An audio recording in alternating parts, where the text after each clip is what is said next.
Assalamualaikum warahmatullahi wabarakatuh.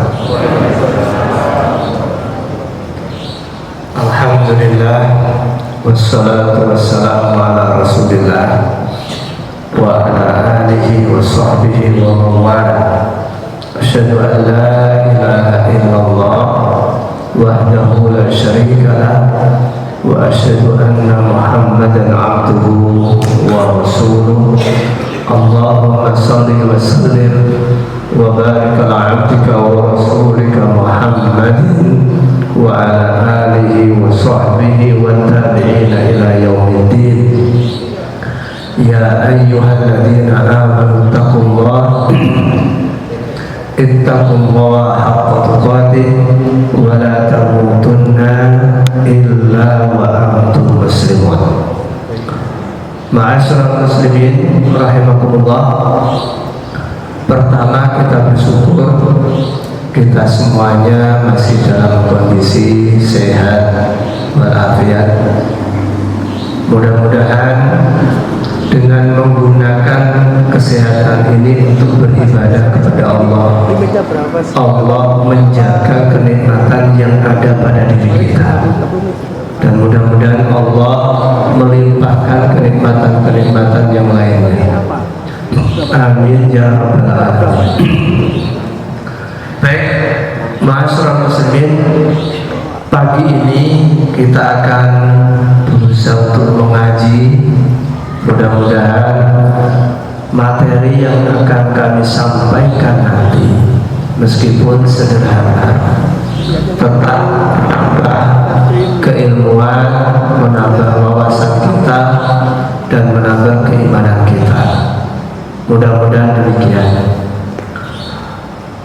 Hadirin sekalian, kita akan berbicara tentang jati diri manusia. Yang kami maksud dengan jati diri ini adalah sisi lain bahwa manusia itu makhluk yang unik, makhluk yang bukan hanya memiliki raga tetapi juga memiliki dimensi jiwa. Jadi bukan manusia kalau hanya tumbuh dan hidup raganya saja, bukan juga manusia kalau hanya mementingkan urusan rohaniahnya saja, tetapi harus ada tawazun, harus ada keseimbangan, ada balancing antara tumbuh kembangnya jasmaniah, begitupun tumbuh kembangnya rohaniah. Sisi itulah yang akan kita kupas, lalu akan kita tambahi dengan potensi-potensi apa yang tersimpan di dalam diri manusia itu. Dengan begitu kita akan kenal siapa diri kita dan bagaimana kita mensikapi diri kita, dan bagaimana kita mengelola potensi yang ada pada diri kita. Kita mulai dengan mengutip firman Allah Subhanahu wa taala yang tercantum di dalam surat Al-Hijr, surat ke-15 ayat 28 hingga ayat 29. Di sana Allah Subhanahu wa taala berfirman, A'udzubillahi minasyaitonir rajim. Wa idz qala rabbuka lil malaikati inni khaliqun basyara min salsalin min hama'in masnun. Fa idza sawaituhu wa nafakhtu fihi min ruhi faqa'u lahu sajidin. Hadirin, inti dari ayat ini, nanti terjemahnya bisa Bapak Ibu lihat sendiri secara mandiri.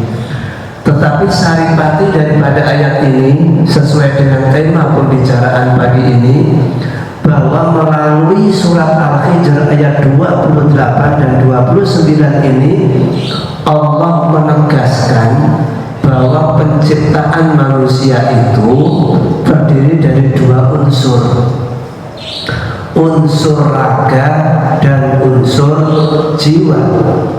Itu ada yang sudah kami tulis dengan warna merah. Pada ayat 28 Allah memperkenalkan istilah basyarah. Basyarah itu nanti dalam terjemahan diartikan manusia. Basyarah itu diartikan manusia. Lalu ada min ruhi, dari rohku, bahwa Allah Subhanahu wa ta'ala menciptakan kita manusia itu berasal dari dua unsur yang berbeda. Unsur raga yang disebut dengan basyarah dan unsur jiwa yang disebut dengan ruh. Nah, basyarah itu nanti kalau kita lihat di dalam kamus bahasa Arab itu dimaknai kulit luar, itu basyarah. Kulit luar terambil dari kalimat busyra, itu kulit luar. Kenapa manusia disebut dengan istilah kulit luar? Karena memang manusia punya dimensi kasar, punya tubuh, punya raga. Tubuh dan raga ini adalah kulit luarnya kita. Bahasa sekarang casing kita itu ya tubuh ini. Makanya kumpul suami istri itu disebut dengan istilah mubasyarah. Di dalam Al-Quran Allah berfirman bahwa ketika Ramadan kita tidak boleh kumpul suami istri, tetapi ketika sudah malam tiba kita justru diperintah untuk berkumpul. Uhilla lakum lailatas siyam rafathu ila nisaikum dan seterusnya. Fal'ana basyiruhun. Basyiru itu diterjemahkan kumpuli mereka, istri-istrimu. Kumpul suami istri itu disebut mubasyarah, karena kumpul itu mesti bersentuhan kulit dengan kulit. Basyar itu mengandung makna kulit. Orang yang berkumpul suami istri tentu akan terjadi persentuhan kulit dengan kulit. Nah, itulah disebut dengan mubasyarah. Nah, manusia punya dimensi fisik disebut basyar. Tapi ingat, seonggok tubuh ini tidak berarti tanpa ruh di dalamnya. Karena itu kita ini kombinasi antara raga dan jiwa. Itu juga tercantum di dalam surat yang lain. Contohnya surat Shad, surat ke-38 ayat 71 dan 72. Di sini kami kutipkan Allah berfirman, mirip idz qala rabbuka lil malaikati inni khaliqun basyaran min tin fa idza sawaituhu wa nafakhtu fihi min ruhi faq'u lahu sajidin. Dalam ayat ini Allah juga menegaskan bahwa manusia itu terdiri dari dua dimensi, dua unsur, ada raga, ada jiwa. Nah, dengan mengetahui dua dimensi ini nanti kita akan mengenal dua potensi. Bahwa manusia memiliki potensi kasar dan potensi halus. Keduanya memiliki kebutuhan dan harus terpenuhi secara seimbang. Slide pertama ini kesimpulannya adalah kita makhluk yang terbentuk dari dua unsur. ada unsur raga dan unsur jiwa. Nah, dari raga bertemu jiwa membentuk insan, yaitu kita manusia. Kita ini disebut insan. Ar-Rahman 'allamal Qur'an khalaqal insan. Kita disebut insan. Insan itu terbentuk dari dua unsur, yaitu basyarun, jasad, dan roh. Nah, sekarang mari kita lihat berikutnya.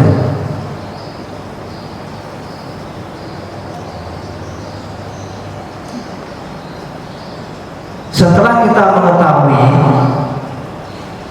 kita mengetahui bahwa kita tercipta dari dua unsur, tadi ada basyar, ada roh.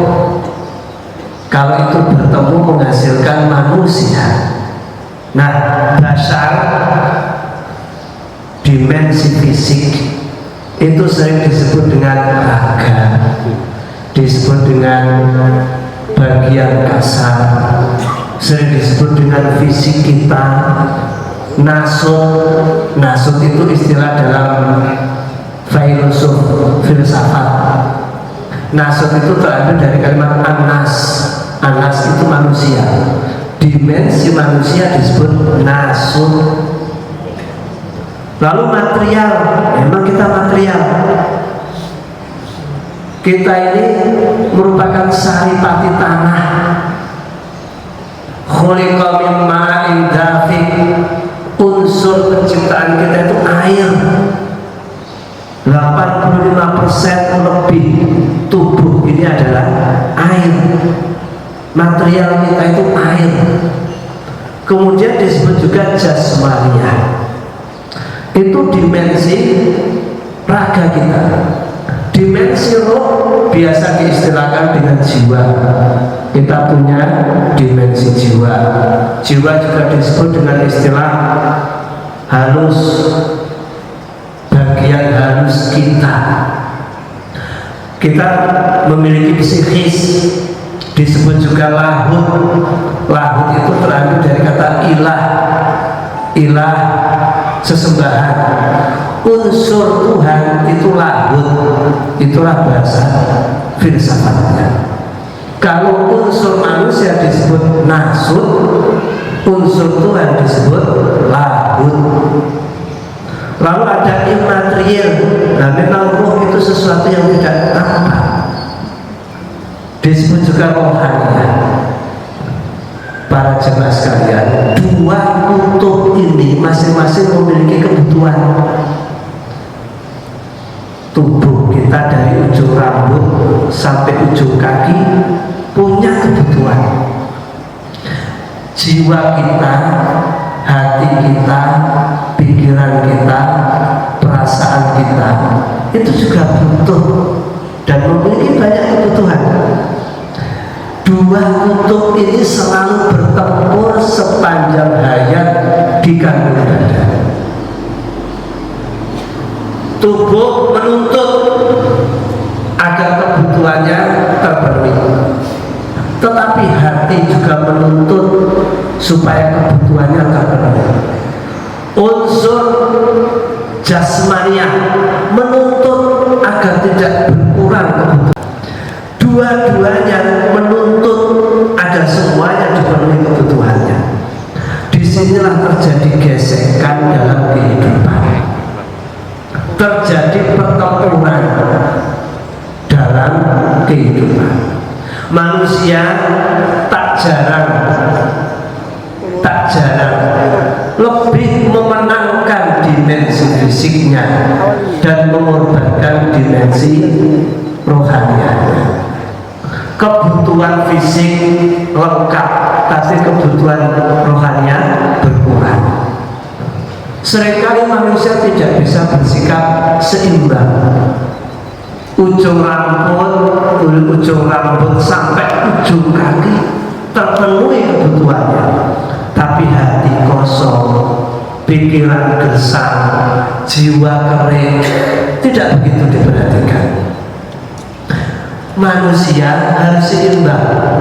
Karena itu Rasulullah SAW di dalam hadis disebutkan, ketika itu ada sahabat yang menghadap Nabi, "Saudara, saya tidak usah menikah dalam rangka untuk memenuhi kebutuhan rohaninya. Sudah, nggak perlu saya menikah.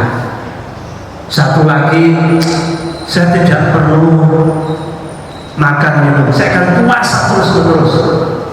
Satunya lagi, saya akan bangun tengah malam, nggak usah tidur." Tapi kata Rasul, bukan begitu hidup. Hidup itu harus berjalan dua-duanya, seimbang. Raganya tumbuh berkembang secara baik, rohaninya dan jiwanya juga berkembang secara imbang. Inilah yang membuat iman manusia menjadi fluktuatif, terkadang tambah, terkadang berkurang, terkadang naik, terkadang turun, gara-gara pergesekan antara kebutuhan raga dan kebutuhan jiwa. Seperti pagi ini, kita semua mungkin belum sarapan, tapi kita sudah sholat tahajud, lalu masuk ke masjid, tahiyatul masjid, kita sudah berzikir, lalu sholat berjamaah subuh, sekarang mengikuti majelis taklim. Ini kebutuhan rohaninya, sementara kebutuhan jasmaninya belum, nanti. Begitulah manusia. Dan alhamdulillah manusia itu punya kecenderungan memiliki fitrah. Kalau semakin usia bertambah, semakin tua, semakin senja, seringkali merasa kurang membutuhkan dimensi fisik lagi. Orang itu kalau sudah tua pikirannya konsentrasi kepada rohaniah biasanya. Sudah nggak perlu lagi busana yang bagus, nggak berpikir lagi baju baru, nggak perlu lagi kendaraan yang mewah, makanan nikmat, sudah nggak butuh. Tidur sudah berkurang, sering bangun tengah malam, lebih sensitif, sudah tidak lagi materialistik.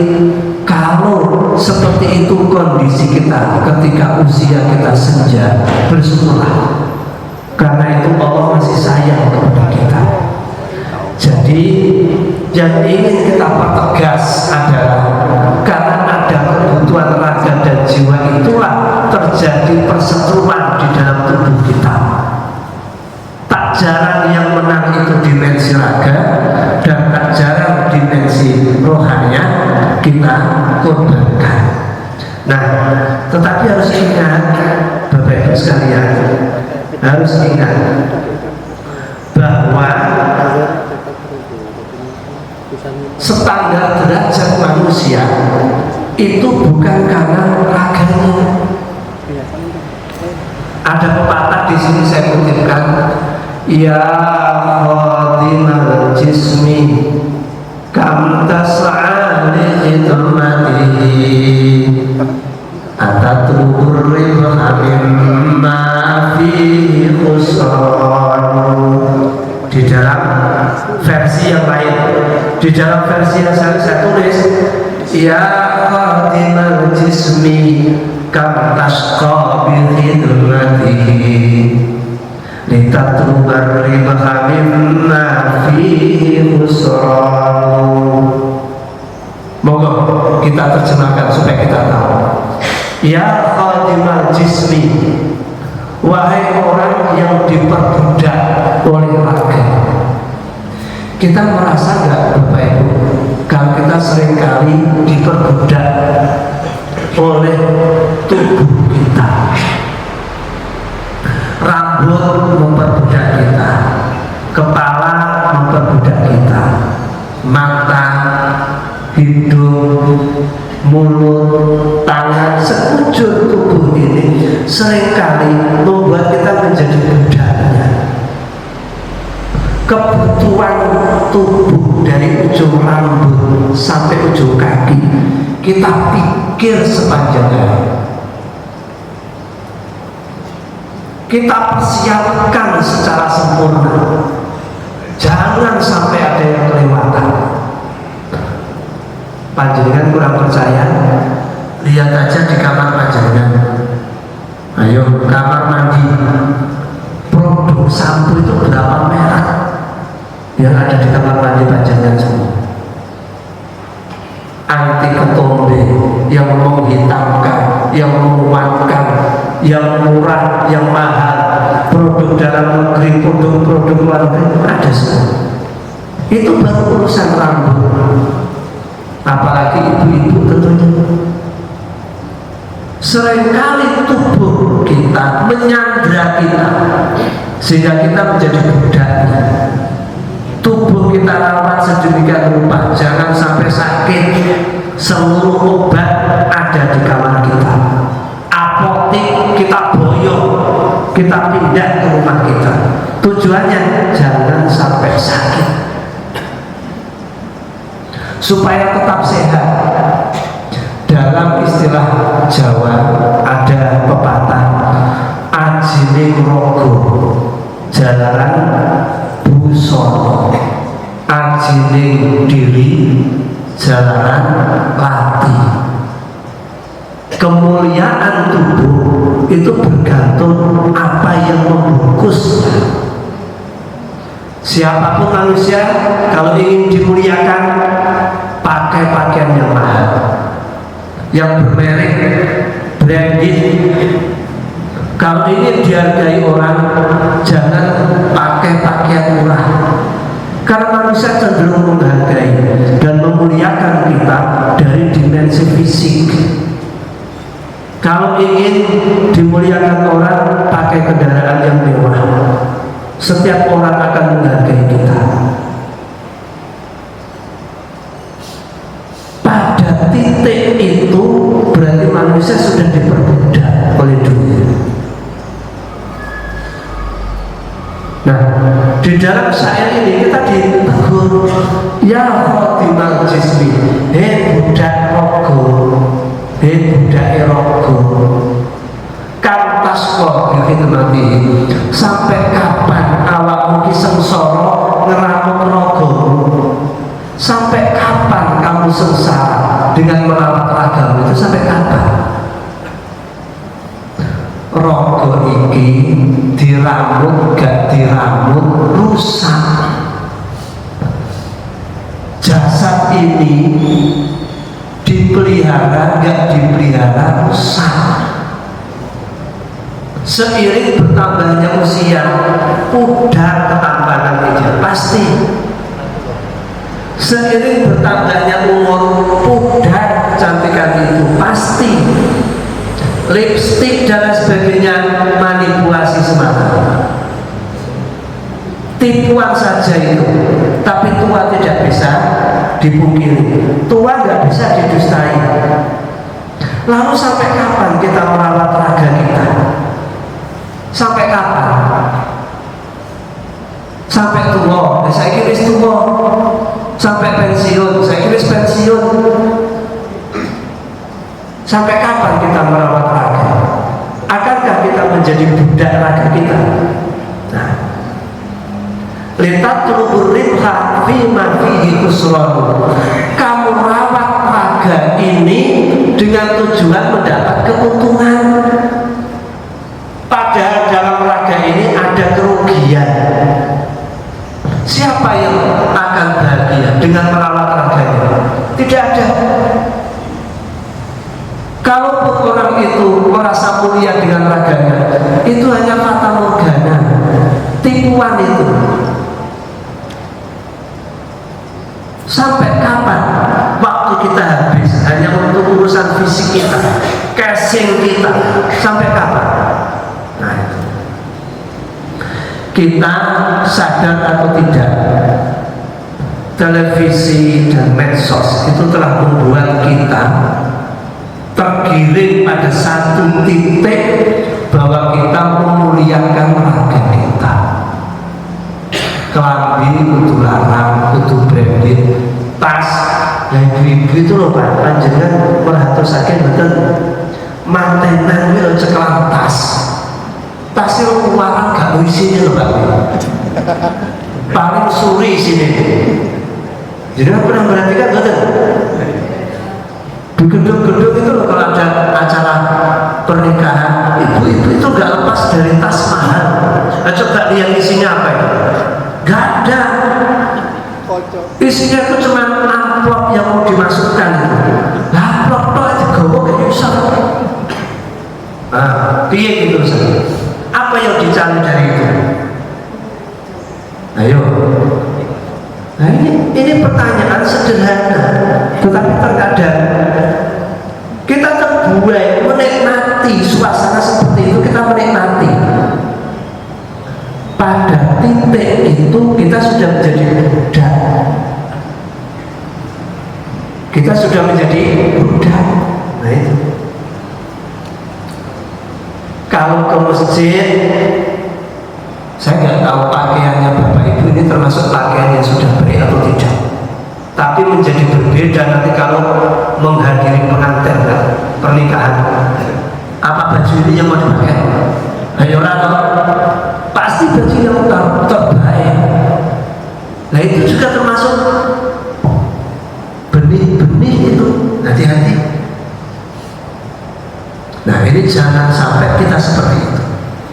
Karena itu pada bait berikutnya, aqbil 'alan nafsi wastamil fadila fa anta bin nafsi la bil jismi insanu.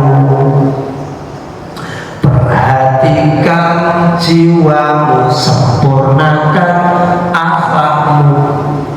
Karena kamu disebut manusia bukan karena jasadmu, tapi karena jiwamu. Nah, inilah identitas kita, jati diri kita di sini. Kita itu disebut manusia karena dimensi jiwa kita. Nyawa itu kalau sudah lepas dari tubuh, mayit kita itu, bangkai kita itu. Bapak Ibu, bocah nom-nom ini numpak sepeda motor kan buat terbaik. Apa jadinya kalau panjenengan jalan pelan-pelan, lalu tiba-tiba ada pemuda naik motor keras, cepat, wes. Apa yang terucap pada saat itu? Iki manungsa toyo. Salah satunya kan begitu dong. Iki menungso atau sopo iki mau numpak motor. Kenapa muncul kalimat seperti itu? Mergo mungkin perilakunya wis ora apik, perilakunya sudah nggak baik. Manusia itu menyaksikan ini manusia gak ini? Kalau ada orang ngomongnya ceplas-ceplos, menyakitkan, membuat orang itu gelisah, sakit hati setiap kali mendengar ucapannya, kita bertanya, ini menungso bukan? Orang-orang perempuan yang menjual dirinya disebut apa? Kupu-kupu malam. Kenapa disebut kupu-kupu malam? Karena sudah tidak punya harga diri, jiwanya sudah dijual. Jadi tidak pantas disebut manusia, sebutlah kupu-kupu malam. Mereka-mereka yang berdasi di kantor-kantor tapi muntal duit rakyat disebut apa? Tikus kan? Nah tikus itu gak kewan tapi. Nah jadi sempurnakanlah dimensi jiwamu, rohaniyahmu. Maka ada kebutuhan fisik, ada non fisik, ada siraman rohani, ada siraman jasmani. Inilah yang harus kita perhatikan, karena itu dua potensi yang harus berimbang. Tapi ingat, kita punya identitas manusia dan kita disebut manusia bukan karena fisik kita, karena raga kita, bukan, tapi karena jiwa kita. Mergo ati menungso diarani menungso. Wong iki wis gak duwe ati, ora diarani menungso. Wong iki wis gak iso jaga rasa, ora iso diarani menungso. Jika dia mampu menjaga hatinya dan mampu menjaga hati orang lain, bisa menjaga perasaannya dan menjaga perasaan orang lain, itulah manusia. Tapi kalau sudah tidak bisa lagi menjaga hati dan perasaan orang lain, sudah tidak lagi disebut manusia. Jadi Bapak Ibu, ini ucapan dari Abdul Fattah Al-Busti. Kesimpulannya kita diingatkan bahwa jati diri kita disebut manusia itu karena faktor jiwa kita, bukan raga kita. Maka jangan diperbudak oleh casing. Raga ini adalah casing, jangan sampai diperbudak itu. Nah, Bapak Ibu sekalian, kita punya potensi. Potensi kita ada potensi positif, ada potensi negatif. Allah Subhanahu wa taala berfirman di dalam surat Asy-Syams surat ke-91 ayat 8. Allah di sana berfirman fa'alhamaha fujuraha wa taqwaha. Allah sudah menitipkan dua potensi di dalam diri kita, fujuroha yang negatif, destruktif, wa taqwaha dan potensi positif, konstruktif. Kita bisa marah, tapi kita juga bisa bersimpati. Kita bisa kasar, tapi kita juga bisa halus. Kita bisa berteman, tapi kita juga bisa bermusuhan. Kita bisa ngomong santun, tapi kita juga bisa mencaci maki. Tangan ini bisa membantu orang, menolong orang, tapi tangan ini juga sumber kedzaliman. Mata ini bisa dipergunakan untuk beribadah, membaca Quran dan lain sebagainya. Tapi mata ini juga bisa menjadi sumber kemaksiatan. Bagaimana kita mau mengelolanya? Inilah tugas kita. Kalau dimensi raga masih mendominasi dan menguasai diri kita, apa bedanya kita dengan binatang kalau begitu? Apa bedanya kita dengan hewan kalau begitu? Kita tidak mungkin jadi malaikat, tidak mungkin. Kita tidak mungkin jadi malaikat. Kita juga tidak mungkin menjadi seorang nabi. Tetapi untuk menjadi pengikut nabi bisa. Laqad kana lakum fi Rasulillahi uswatun hasanah. Kita ikuti jejak kehidupan Nabi agar bisa menjadi pengikut Nabi. Itulah tugas kita. Itulah kewajiban kita. Nah, Allah memberitahu dua potensi dalam diri kita, fujur dan takwa. Ada negatif, destruktif yang merusak, ada potensi yang berbahaya, ada penyakit di dalam tubuh kita. Tetapi dalam tubuh kita juga ada kekuatan, ada kesehatan, ada niat baik, tapi ada juga niat buruk, ada suudzon, tetapi ada juga husnudzon. Kita sesekali pesimis, tapi terkadang kita selalu optimis. Kita bisa berkeluh kesah, tapi terkadang kita bisa bersabar dan tabah. Itulah kita. Pertempuran dua dimensi itulah yang membuat iman kita tidak stabil, tambah, berkurang, naik, turun. Begitulah keadaan kita. Nah, hadirin sekalian, kita akan fokus kepada potensi-potensi yang kita miliki sekarang. Apa saja saja sebenarnya potensi dalam diri kita. Nah, di dalam tafsir Al-Marawi, beliau menyebutkan bahwa ada 5 potensi dasar di dalam diri kita. Ini yang perlu kita pahami agar kita maksimal dalam hidup ini. Beliau menyebutkan di dalam tafsirnya ada potensi gharizah, ada potensi hawas, ada potensi aklun, ada potensi kolbun, ada potensi din. 5 potensi ini ada dalam diri manusia. Insting kita punya, indra, ada istilah panca indra, akal, itulah yang membedakan antara kita dengan binatang. Hati, kita punya hati. Agama, din, kita juga punya din. Mari kita bahas para jemaah potensi ini satu persatu agar semuanya jelas. Kita bahas dari insting terlebih dahulu. Insting disebut dengan istilah gharizah, itu insting.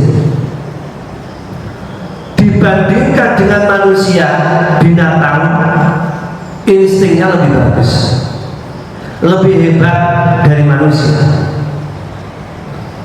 Nah, lihat saja, binatang-binatang itu setelah lahir tidak butuh beda, Bapak Ibu. Orang butuh perawat, lahir diwai langsung urip. Sapi lahir langsung adem, berdiri langsung. Bebek lahir, yo langsung iso renang. Itu insting. Kalau kita manusia hidup hanya mengandalkan insting, kita nggak akan pernah memenangkan binatang. Mengalahkan binatang itu nggak akan pernah bisa kita. Karena kita tidak mungkin insting kita melebihi insting binatang. Kita lahir membutuhkan bantuan tim medis. Setelah itu kita masih belum bisa apa-apa, masih harus digendong, dimandikan, disusoni, digedok, dikelambeni. Engkau latihan mengurep, dia dibantu, ditulak. Sampai kapan kita mandiri? Bertahun-tahun kita baru bisa mandiri. Tapi binatang, insting hidup mereka lebih kuat, karena memang Allah menjadikan binatang sebagai makhluk yang berinsting.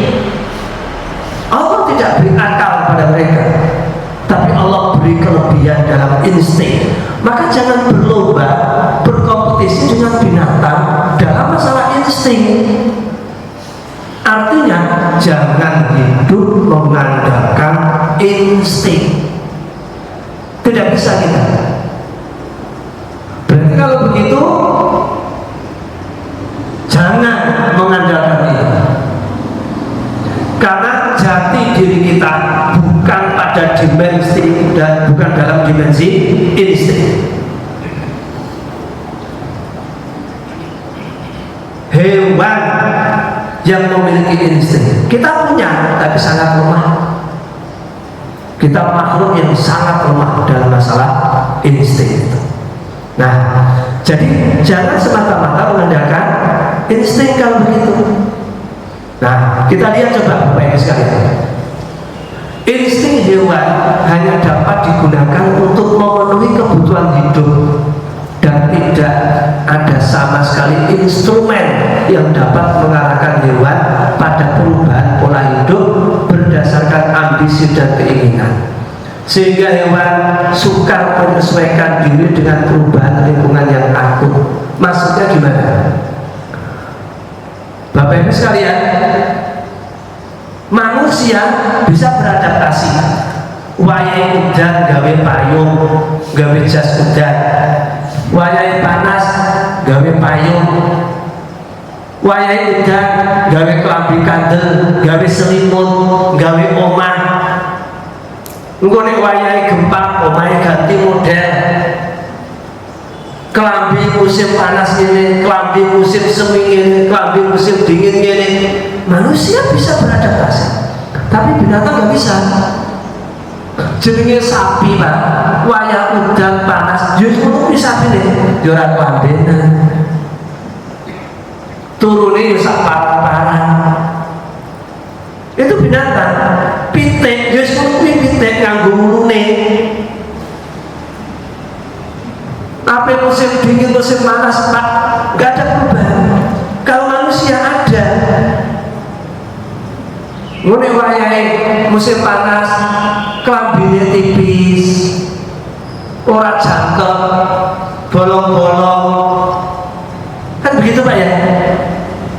Ibu-ibu kalau lihat di televisi itu, nek musim panas, manusia semakin telanjang mereka. Dan ini terus piye? Saya dapat cerita dari teman yang hidup di Cina, di negara Cina sana. Jaminnya Pak, kata mereka di sana, kalau sudah masuk musim dingin, mereka yang tidak percaya Tuhan itu loh berjilbab.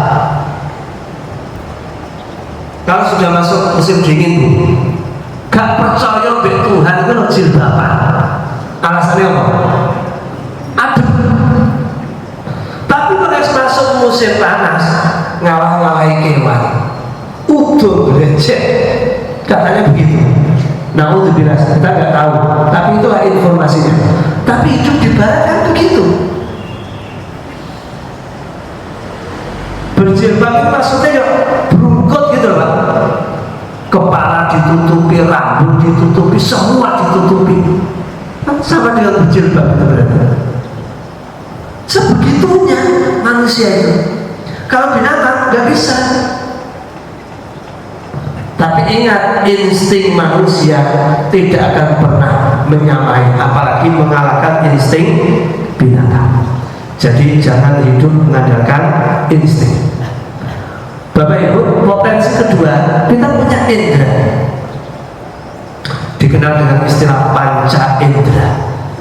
Indera yang 5. Kurang puas kita menyebut indera ke-6. Nggak tahu saya indera ke-6 itu kayak apa. Panca indera kita dibandingkan manusia, dibandingkan dengan binatang, kalah Pak kasihan juga. Dibandingkan dengan manusia, indera hewan lebih hebat. Kita lihat aja kalau masalah penciuman,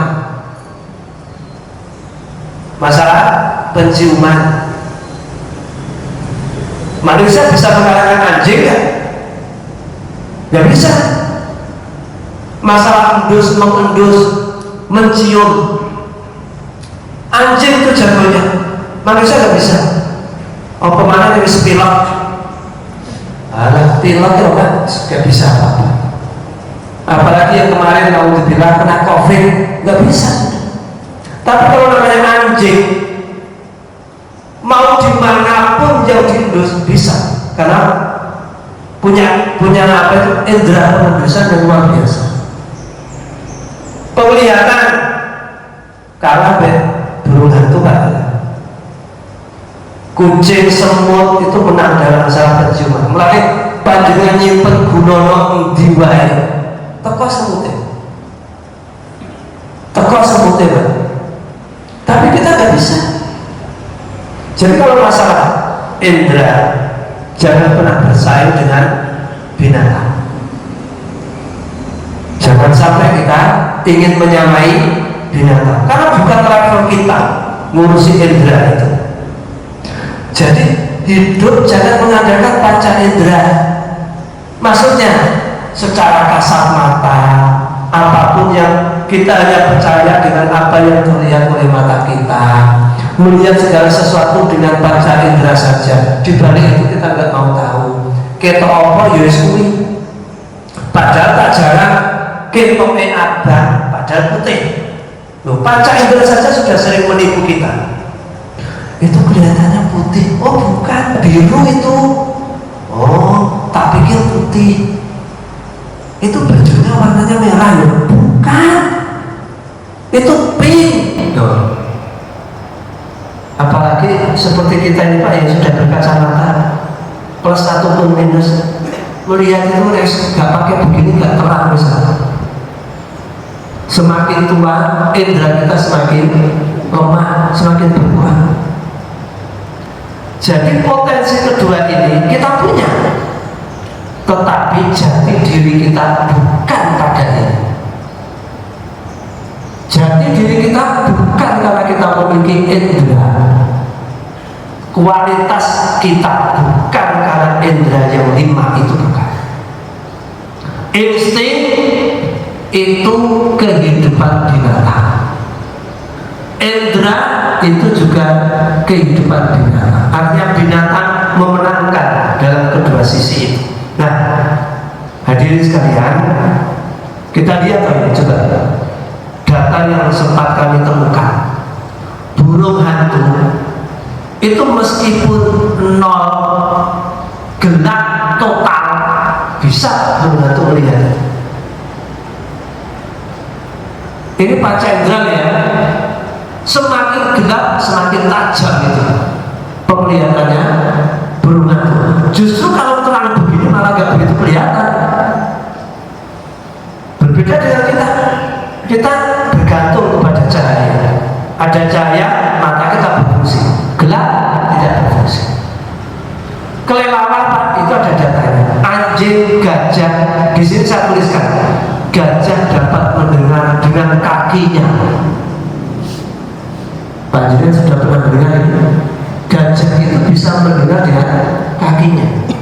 Gajah mampu mengeluarkan suara berfrekuensi rendah untuk berkomunikasi dengan kawanan gajah lain yang berada dalam jarak beberapa kilometer. Beberapa kilometer itu bisa berkomunikasi gajah. Kita nggak bisa. Kecuali dengan HP loh. Itulah akal kita. Nah, ini beberapa contoh saja. Nah, hadirin yang perlu kita asah ini, yang perlu kita asah itu ini. Jati diri kita, harga diri kita, kemuliaan diri kita, kita menang dari binatang itu gara-gara akal. Bapak Ibu, sedikit kita akan kupas. Akal itu bahasa Arab, lalu diadopsi menjadi bahasa Indonesia. Aklun, akal.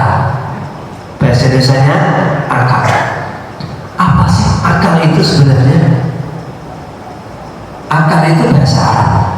Kalau kita ingin tahu makna akal, buka kamus bahasa Arab. Ternyata dalam kamus bahasa Arab, akal itu memiliki beberapa makna. Yang pertama, akal itu berarti fikrun wa fahmun. Akal itu artinya pikiran dan pemahaman. Ini makna akal yang pertama. Apa maksudnya? Manusia itu disebut berakal kalau mau berpikir. Jangan mengaku punya akal kalau tidak mau berpikir. Semakin aktif dia berpikir, semakin terbukti dia memiliki akal. Jadi ini ono bocah males sinau, ini akalnya sudah akalnya hilang nih. Ini ono pengurus takmir di Jakarta mau mikir turu, hasil turu apa? Berarti akalnya yo hilang. Hati-hati nih. Saya mau mikir anak pegel loh. Nek wis mau mikir berarti aja aku duwe akal. Hati-hati itu. Kita disebut berakal kalau kita punya pikiran, berpikir, punya pemahaman. Jangan mengaku berakal kalau kita tidak menunjukkan kita punya pikiran. Dan pikiran itu tidak bisa berhenti. Mikir anak, mikir bojo, mikir keluarga, mikir utang. Mikir utang itu bukti kalau kita berakal. Tapi jangan setuju gak nih? Ini utangnya akeh berarti buktinya akalnya akeh. Setuju Pak? Loh, bahaya Pak ya.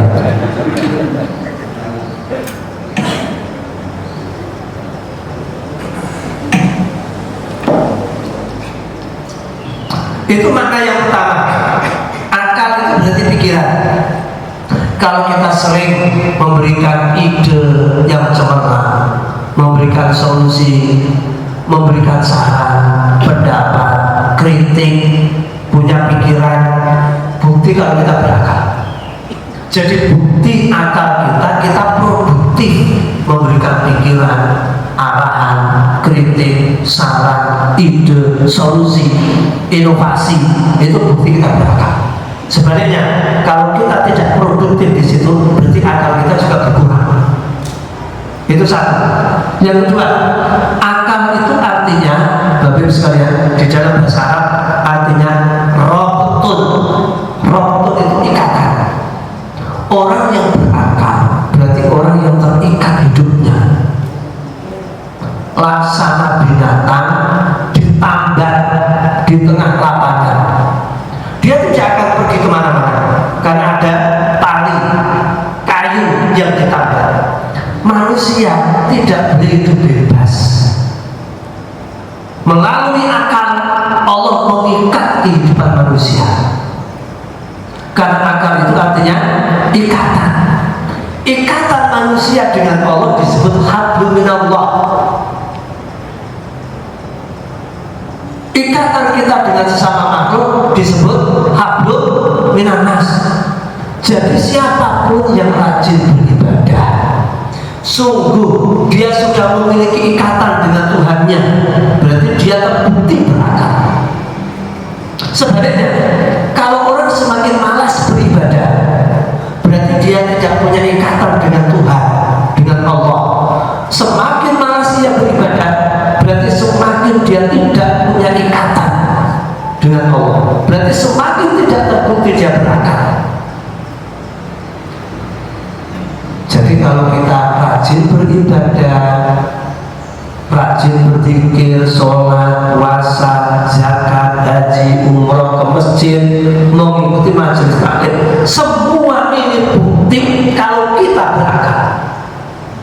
Karena semua yang kita lakukan itu mampu mengikat kita dengan Sang Pencipta. Tapi kalau orang sudah tidak mau beribadah, jangan mengaku dia berakal, karena dia sudah tidak lagi punya ikatan dengan Tuhan Sang Pencipta. Dari sini bisa diterima. Oke. Yang kedua, ikatan dengan sesama manusia, silaturahim, ukhuwah. Orang yang berakal bisa harmonis dengan lingkungan. Orang yang berakal bisa berkomunikasi dengan siapapun. Orang yang berakal punya banyak teman, tidak memperbanyak lawan. Jadi kalau ada orang yang sulit cocok dengan orang lain, itu bukan orang lain yang salah, bisa jadi akalnya yang salah. Aku ora cocok karo iko, aku ora cocok karo iki, aku ora cocok karo iko, karo iki gak cocok. Kalau orang seperti itu indikasi ada yang konslet akalnya. Ibadah sudah tidak punya kawan, banyak lawan, gak beribadah, jangan mengaku berakal. Jadi akal itu mengikat kita dengan Allah sebagai Sang Pencipta dalam bentuk ibadah, dan mengikat kita dengan sesama manusia sebagai makhluk sosial. Ini makna yang kedua. Makna yang ketiga, akal itu berarti maknanya man'ul wa habsun. Man'ul wa habsun itu artinya kendali dan kontrol. Orang yang berakal berarti orang yang hidupnya terkendali dan terkontrol. Akal inilah yang mengontrol perilaku manusia. Akal inilah yang mengendalikan perilaku manusia. Harus ke kanan, jangan ke kiri, maju ke depan, jangan mundur, ini lakukan, ini tinggalkan, ini jangan, ini boleh. Itu akal yang mendorong dan mengontrolnya. Orang yang berakal tidak bebas hidupnya karena dia terkontrol. Jadi kalau ada pejabat, meskipun korupsi, dia tidak berakal pada saat itu. Kenapa? Karena akalnya tidak mampu mencegah dari tindakan korupsi. Orang yang berzina, saat dia berzina disebut tidak berakal, karena zina itu dosa. Akalnya tidak mampu mencegah dari zina. Jadi semakin sering kita berlaku dosa, berbuat dosa, semakin membuktikan kita tidak berakal. Dalam bahasa hadis, orang yang berzina tidak beriman pada saat berzina, tidak beriman pada saat mencuri. Itu. Jadi siapa orang yang berakal itu? Orang yang hidupnya terkontrol, terkendali. Setiap bicara terkendali, setiap bicara terkontrol, perilakunya terkendali, perilakunya terkontrol. Terutama akal bisa mencegah supaya tidak melakukan salah. Jadi kalau kemudian orang itu suka mengulang-ulangi kesalahan, berarti dia kurang berakal. Inilah tempat kita untuk berkompetisi. Karena ini dimensi kita. Akal itulah yang membedakan kita dengan binatang. Nah, itu makna yang ketiga. Makna yang keempat, akal itu ternyata artinya kolbu, hati. Orang yang berakal berarti orang yang punya hati, bisa menjaga hatinya dan bisa menjaga hati orang lain. Maka orang kalau seringkali menyakiti orang lain, bukti dia kurang berakal. Tetapi kalau kita bisa menjaga hati kita, bisa juga menjaga hati orang lain supaya tidak tersakiti, pada saat itu kita terbukti menjadi orang yang berakal.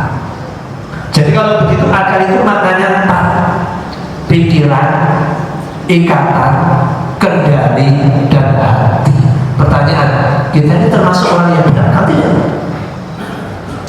Ya Ustaz, kalau begitu ya kadang-kadang berakal, kadang-kadang ya orang. Ibu-ibu itu wis masakno kanggo bapak itu enak banget. Iki kopine, iki berakal, tapi dia muring ngono kae yo. Ya, berarti orang berakal kan kopi. Nah, kita itu sering menunjukkan sebagai makhluk yang berakal atau tidak berakal. Biar durung jadi anggota dewan, ape dijak ngomong penak, kupingnya peka, meripate yo cek melek, barang wis dadi anggota dewan, lambene bisu, meripate merem, kupingnya kopok. Berarti nek ngono aja dadi anggota dewan. Mergo kali ora dadi bukti dia berakal. Banyak orang yang tidak berakal setelah mendapatkan jabatan. Betul ya? Banyak orang yang ketika menjadi rakyat biasa terbukti berakal, tapi setelah mendapat jabatan hilang akalnya. Kalau begitu enak mana? Rasa dijawab, Pak. Dan jadi, tapi ingat, akal itu tidak absolut. Yang mungkin benar saat ini menurut akal, besok tidak benar menurut akal. Maka jangan mengukur kebenaran dengan akal, karena akal itu tidak absolut, relatif. Kebenaran akal bisa dibantah, kebenaran akal bisa dirubah. Maka kalau kita menginginkan keselamatan dunia dan akhirat, jangan mengandalkan akal. Banyak orang yang akalnya cemerlang lalu tidak percaya kepada Tuhan. Apa ini? Apa ini? Jadi kalau begitu, jangan mengandalkan akal semata, tapi akal harus diasah.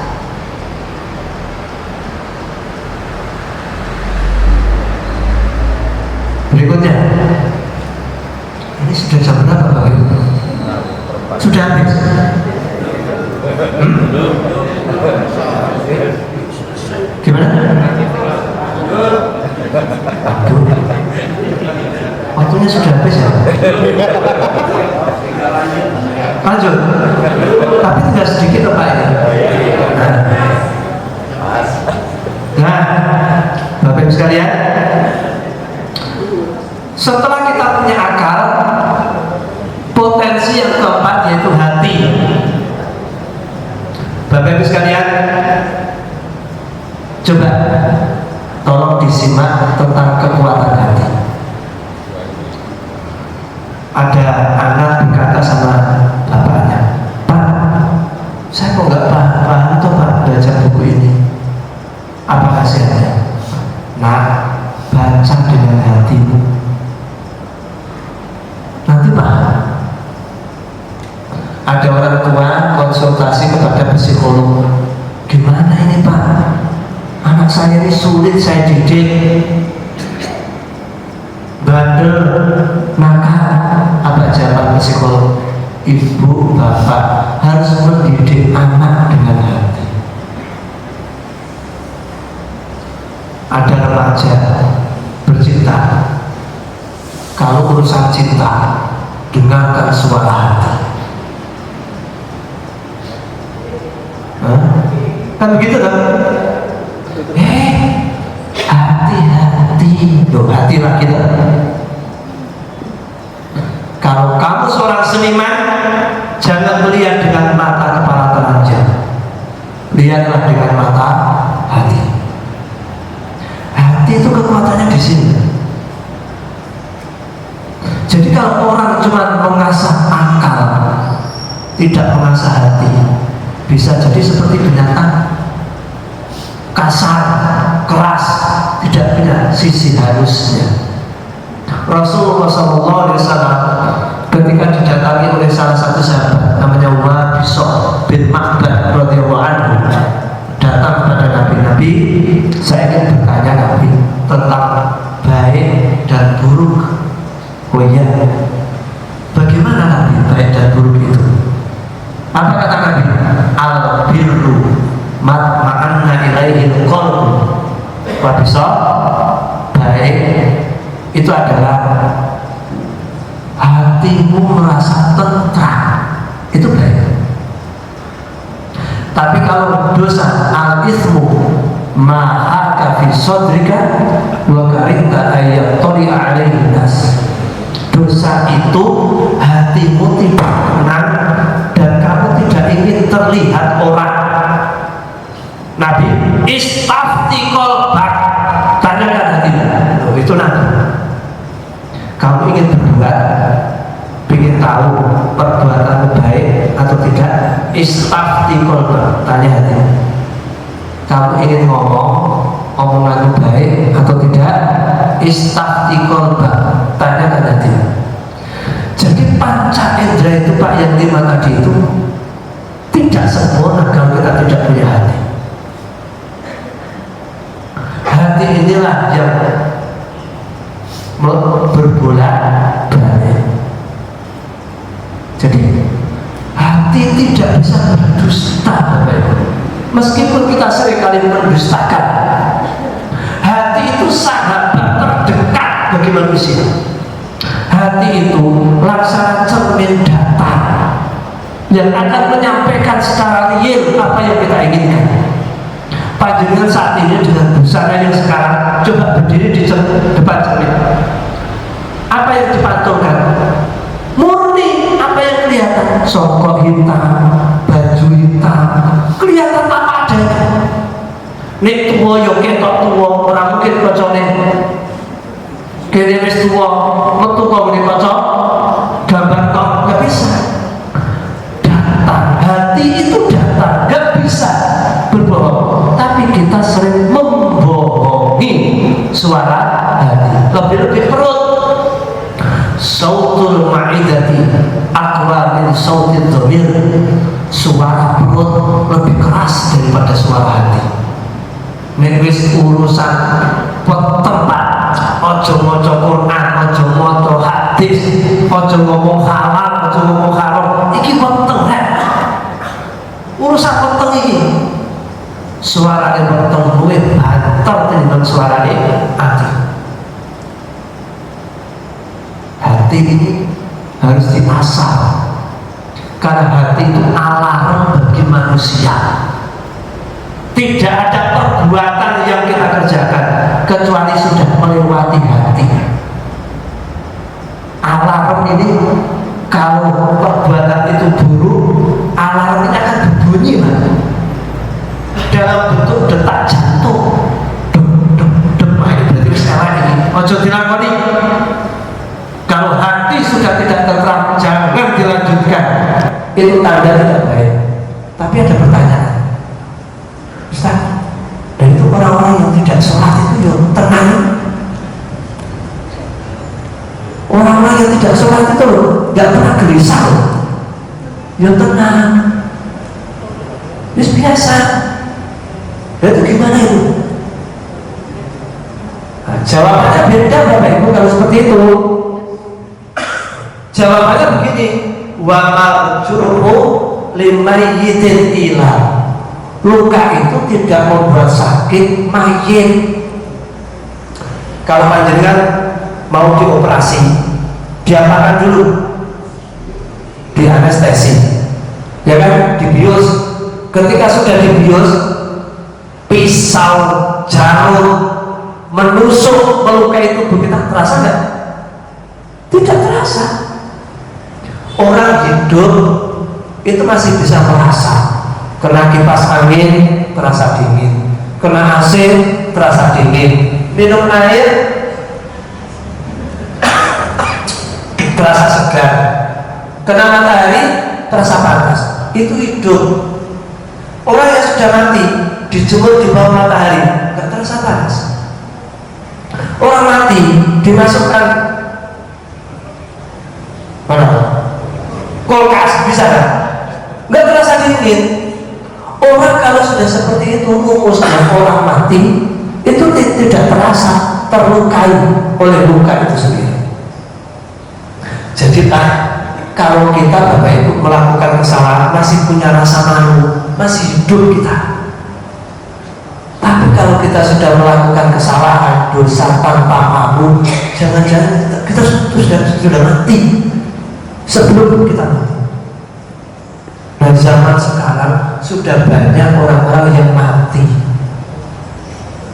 karena tidak punya rasa malu lagi. Ada. Terakhir, kita percepat ini. Nah, agama. Inilah potensi tertinggi kita, agama.